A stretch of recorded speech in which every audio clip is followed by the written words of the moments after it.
enterpriseGY supports businesses in and around Great Yarmouth, sharing the secrets of success and helping them to grow. We've spoken to 4 of the region's most successful companies on the subject of training. So in these changeable times, why should it still be at the top of your list?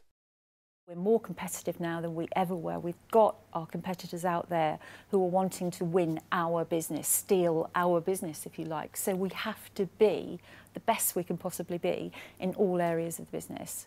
I don't think you can ever know enough.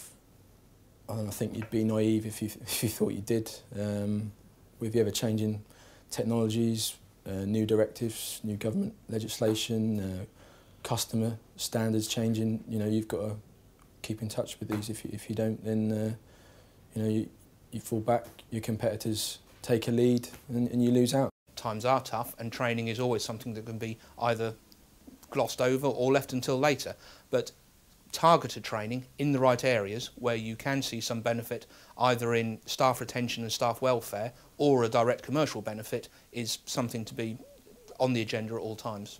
I think companies that don't invest in training are investing in their own death effectively, because if you don't stay up with modern technology, different ways of working, new techniques, then really you're not playing in the game today, you're playing yesterday's game and you're not going to survive in the big wide world. Every single day somebody invents something or somebody changes something, and we have to be trained and ready for those.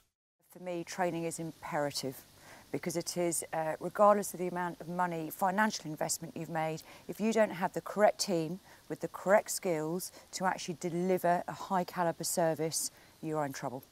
Once you've decided to look at training, it's time to make a clear business case. It's about looking and understanding what the return on investment is and how much it's going to win you business, actually.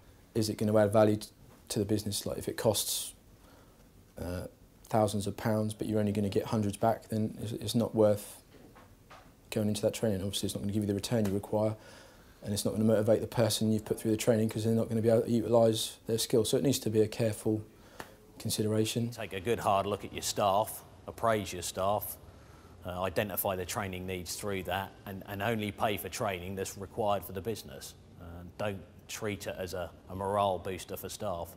To be the best, to keep winning awards, to have excellent feedback, in-house training for your staff, which is specific to your staff needs, is absolutely vital. We need to realise that the costs involved in these commitments are quite high, but you need to do it, because if you don't, then you're going to stand still and go backwards if you stand still in this industry. Training has to be right for the company, but to be effective, it has to be right for its staff too. It takes time.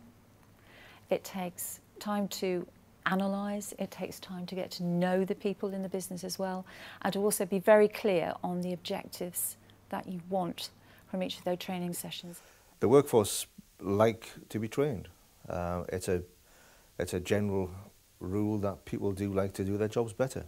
Training's been very important to me. It's given me the confidence to do my work well, to work well for our customers. It gives me motivation in my work, and obviously benefits the company as well, because I've got more drive, I want to apply the ideas. They obviously got to be beneficial to the company, but no DIY courses. But it's absolutely vitally important that we get the training programme right for every individual that works here. A consistent training plan has been instrumental in the success of the companies you've seen here. It's made a real difference, and they're sure it would do the same for you. Go for it.